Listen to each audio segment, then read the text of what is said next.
Hey everyone, and welcome back to the channel.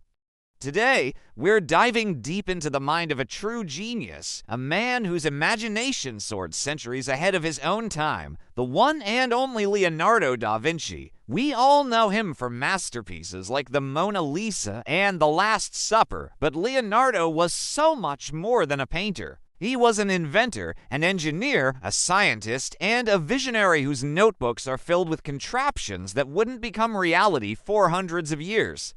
So, buckle up, because we're about to explore the incredible inventions of Leonardo da Vinci that were truly ahead of their time. Let's start with one of his most famous obsessions, flight. Long before the Wright brothers took to the skies at Kitty Hawk, Leonardo was sketching out complex flying machines. He spent countless hours studying the anatomy of birds, meticulously documenting how their wings generated lift and allowed them to glide. This led to his design for the ornithopter, a machine with flapping wings meant to be powered by a human pilot using a system of cranks and pedals. While the muscle power required made it impractical, the core idea mimicking nature to solve an engineering problem was revolutionary. He understood the principles of aerodynamics in a way that no one else did.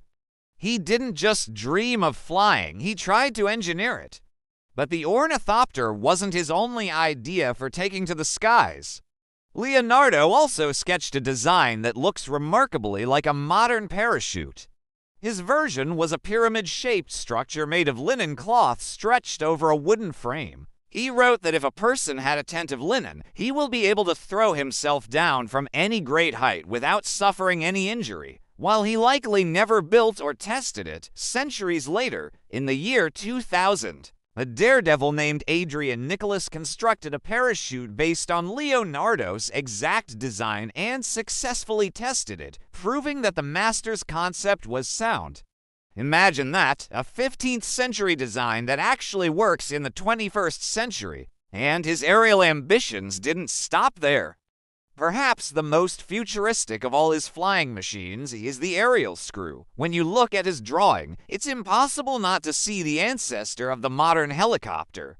The design featured a large, corkscrew-like blade, which he theorized could screw itself into the air if rotated fast enough, creating lift. Again, the materials and power source of his day weren't sufficient to build it, but the concept itself is just staggering. He had conceptualized the basic principle of vertical flight over 400 years before the first successful helicopter took off. It's a testament to his ability to think outside the box, or in this case, completely off the ground. Now, let's move from the sky to the battlefield. Leonardo was also a brilliant military engineer, and his notebooks are filled with designs for weapons of war that would have been terrifyingly effective in his time.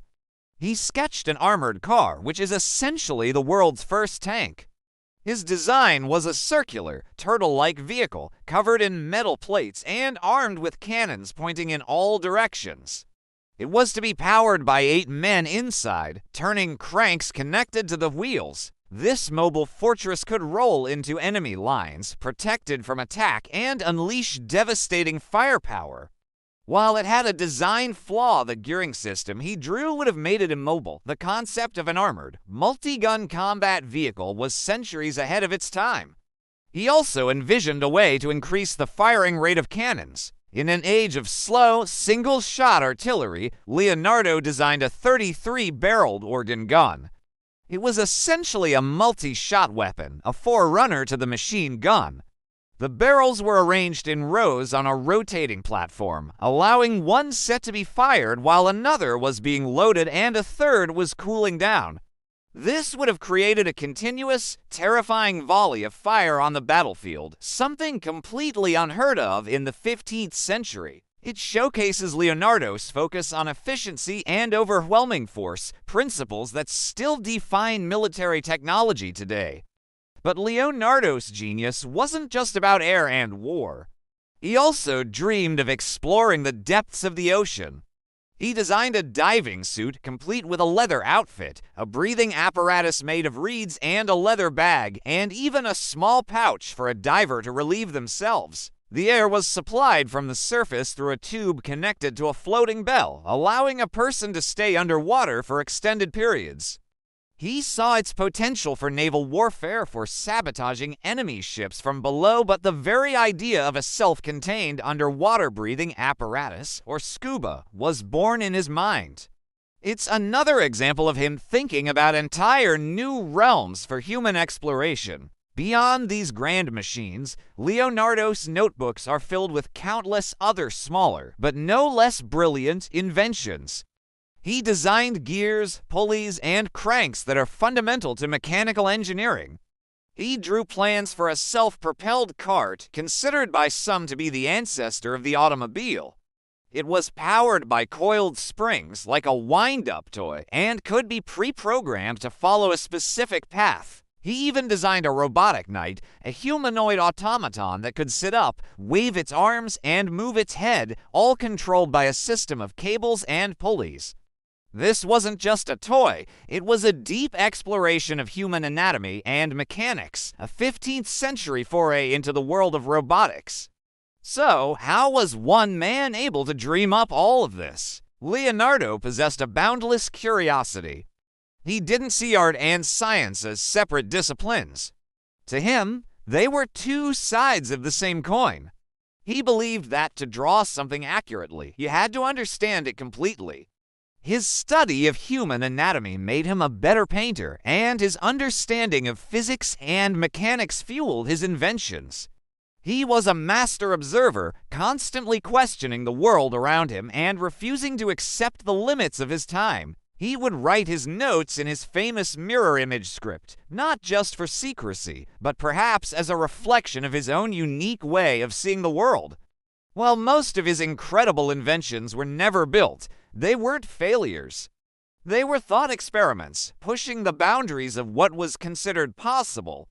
Leonardo da Vinci left behind more than just beautiful paintings. He left a legacy of innovation, curiosity, and the unwavering belief that the human mind could solve any problem and explore any frontier. His notebooks are a direct window into a mind that was living in the Renaissance but thinking in the future. He teaches us that the first step to creating the future is to dare to imagine it. Thank you so much for joining me on this journey into the mind of a master. It's truly humbling to see how far ahead of his time Leonardo was. What's your favorite Da Vinci invention? Let me know down in the comments. If you enjoyed this video, please give it a thumbs up and consider subscribing for more deep dives into history's most fascinating stories. We'll see you in the next one.